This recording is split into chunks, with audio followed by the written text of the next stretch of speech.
healthcare, public health, law enforcement, public safety, and other first responders, food and agriculture, energy, water and wastewater, transportation and logistics, public works and infrastructure support services, communications and information technology, other community or government-based operations and essential functions, critical manufacturing, hazardous materials, financial services, chemical, defense industrial base, commercial facilities, residential shelter facilities and services, hygiene products and services.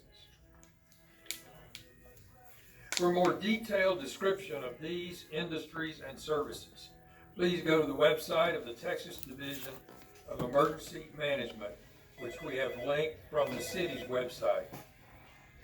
The governor's executive order limiting activities and services to those identified as essential will be effective until April 30th, and we plead with our citizens to follow that timeline. Let me say that I know a lot of you will have questions about whether or not your business qualifies as essential under one of the headings I listed. For answers to those questions, I'm going to defer to the governor's office for a ruling. There are multiple descriptions of essential services that get pretty intricate. The office of the governor can be reached at 512-463-2000. 512-463-2000. Governor Abbott also said that every person in Texas shall, except where necessary to provide or obtain essential services, minimize social gatherings and minimize in-person contact with people who are not in the same household. We couldn't agree more.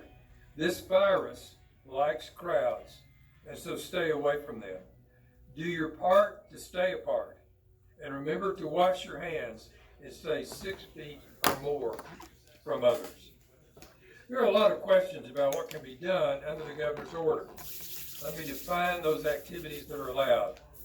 You can still go to work if your work is defined as essential. Businesses providing essential services may remain open following social distancing guidelines. Daycares defined as essential service may remain open. You can travel to and from home for essentials, grocery shopping, banking, getting gas, and other necessary trips like doctor visits. Traveling outside of the country is discouraged, but you can travel within or outside of the country for essential activities, such as taking care of family or friends in need. You can still enjoy outdoor activities, like walking your dog, going to the park, or going fishing, but please practice social distancing when doing so. For several weeks, we have urged and encouraged the citizens of Kerrville and Kerr County to do social distancing and stay in small groups, and to be at home unless it is essential to be out. That has met with some success. In a lot of ways it hasn't. We have been a very active town in these recent weeks. You can support local restaurants by getting takeout, either drive-thrus or curbside pickup. And I encourage you to do so. I also am buying gift certificates from local restaurants as a way of providing them some cash. What is not allowed? For Governor Abbott's own words, people are no longer allowed to gather in groups of 10 or fewer. Instead, if they are not involved in providing or receiving an essential service, they need to stay home. Persons must avoid hair salons, barbershops, tattoo parlors, gyms, and massage establishments. No going to work at businesses that perform non-essential services. Check line Again, 3. businesses Check line providing 3. essential services are defined by the Texas Division of Emergency Management for the purposes of the governor's order. The governor's declaration Tuesday supersedes any city's response to COVID-19. The governor also made a statement this morning reiterating that his Tuesday declaration was a stay-at-home order. We are well aware of the impact these decisions have on our local businesses, and And when I say local businesses, I'm talking about our friends and neighbors, people we've known for years, and in some cases, all of our lives. But it's those friends and neighbors, as well as countless others living in Kerrville unknown to us, whose lives we hope to protect through these measures. Think, for instance, about some of the most vulnerable of our Kerr County citizens, senior adults, almost a third of our population. Especially vulnerable are those with already underlying medical conditions.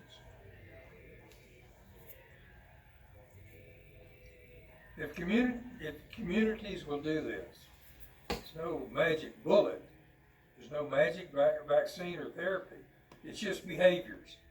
Each of our behaviors translating into something that changes the course of this viral pandemic over the next 30 days. Thank you for taking responsibility to do your part. The actions of our medical community, our business community, our grocery suppliers, our nonprofit organizations and churches, and many of our citizens have been exemplary.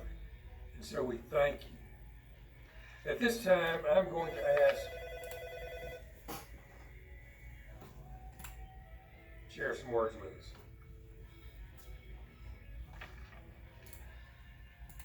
Thank you, Mayor. I will tell you that meeting with this group up here of leaders has been excellent. It is a collaborative, I think, that the community ought to be encouraged by. Decisions that have been made by them haven't come as a knee-jerk reaction, but rather through informed decisions. And I'll say that the decision that we have supported on behalf of the governor affects many families and industries beyond what any of us can imagine. I hear stories often about one particular industry, and I thought, wow, I never thought about how that affected that industry and the impact. It can be overwhelming to think about. But I respect the efforts that our leadership in our city and county have done. It's been well balanced with those decisions, and it's supporting the governor's executive order, obviously, implementing essential services. So what does that mean for healthcare specifically? It doesn't change the way we do business day in and day out. In fact, I want to encourage you about several things. One, continue to seek out your primary care doctor or doctors who take care of you. It is important, even more so now, to stay healthy by eating healthy, by doing the things that you need to do to protect yourself. But you can go see your doctor. This doesn't mean you can't get out and go see them. They are still open and available for you. Healthcare is considered an essential service. That means that access to healthcare is normal, as it would be any other time. All kinds of workers are covered through this essential service, from hospital personnel to doctors, to nurses, to dentists, psychologists, physical and occupational therapists, social workers, chiropractors, technicians, and many beyond that. And that's just to name a few, but just an encouraging moment that says that you can still access health care. Peterson Medical Associates, which is our group of doctors, is still offering and open for services for you. And they're offering telemedicine visits both through the phone and also through video telemedicine. You can call 830-258-7762 to schedule a time to visit with a provider from Peterson Medical Associates, or call your provider, your primary care doctor in the community. They will offer telemedicine as well. We officially opened our drive-through clinic at the Hill Country Youth Event Center on Monday, and I will tell you it's been a positive experience for us. That is something that we were able to put together in a short period of time for the Hill Country and for Kerrville. We have seen numerous patients come through there and have tested several. We've screened many and have tested many as well. To date, overall, from a hospital perspective, of the patients that we know about that have been tested, that we control, there have been 84 people tested from Peterson Health. And we have no testing results pending, meaning we've received all of those back. And as you know, only one has tested positive. That is good from the standpoint that we hope that that trend continues. I continue to say, and it came true, that's not if we get a positive COVID-19, it's when. I expect to see more, but Peterson Health is prepared for that event. We've been preparing as an organization for the support of our community. I encourage you to continue to stay informed yourself through the right channels with factual data, through CDC and the Texas Department of State Health Services, through Peterson Health's website, through the city's website, through the county's website to know what's going on locally. As you know that on the 31st, Tuesday the 31st, we did have our positive first COVID patient in Kerrville. I'm thankful that it was somebody who was aware of what to do in the situation, was aware of how to take care of themselves. They self-isolated, they self-disclosed where they traveled. And I will encourage you that it is not a community-acquired COVID-19 incident. It is strictly associated with travel outside of Kerrville. That patient is doing well at home, recovering well, and as the mayor said, we keep them in our prayers. Peterson Health stands with you to fight this crisis. Dealing with the most important moments in life, we're providing that exceptional, compassionate, patient-centered care. That's what we do. Our staff is well prepared and dedicated to attack this virus with every effort possible. We're feeling the same pressures as you are, with family, with child care, with finances, and with work in general. But we're committed to and will continue to bring you the best health care in the Hill Country. The crisis hasn't changed who Peterson is. We're going to continue to provide that excellent care to you and to our community and to our calling at Peterson Health. So with that, I leave you that to stay at home, be responsible in what you do as an individual. It's not about you, it's about others. You think about others and not self. This is a selfless thing to do. It's going to be tough for everybody. Encourage your neighbor, encourage your friends, encourage your family, but know that it's for a short period of time, for a window of great opportunity. Thank you.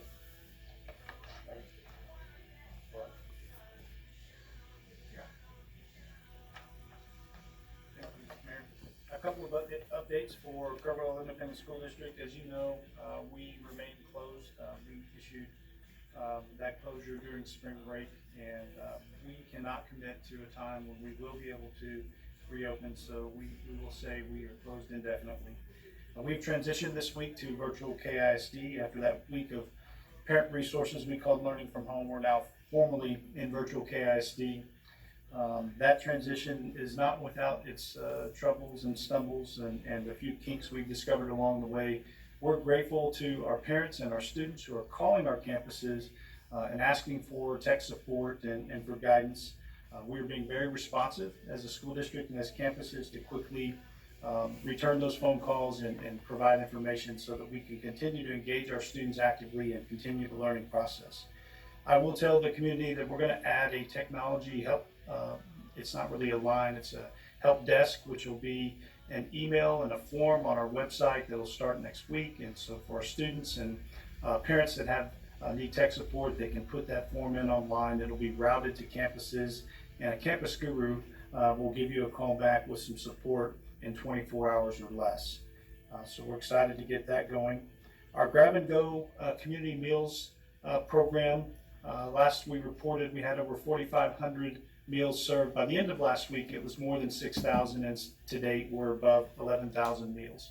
That program will continue, and we're very pleased to be able to offer that program to our community. We will consolidate from 8 sites to 4 sites beginning on Monday.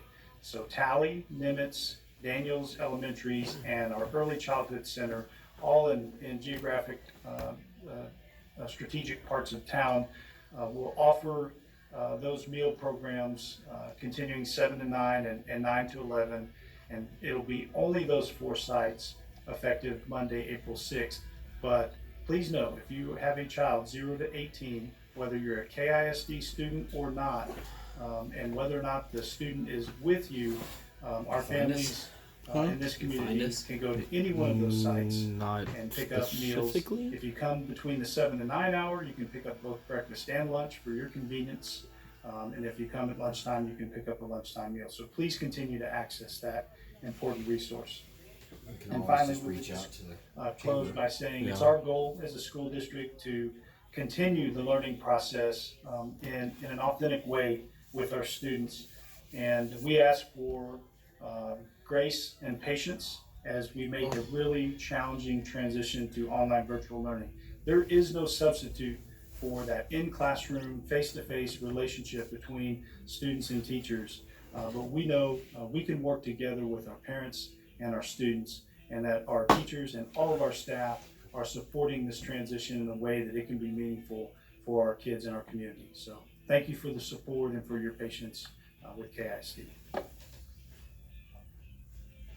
We thank you for your attention to this press conference. I would ask you to pray for our community in the midst of this fight against COVID-19, and to pray for leadership as we seek to make good, solid decisions that are good for all in this community. Thank you.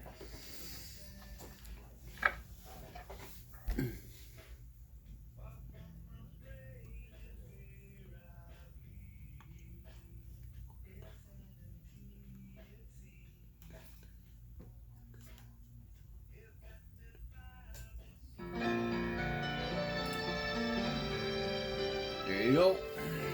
That is some straight PSA music right there, dog. Oh, yeah. Okay. Well, I recorded.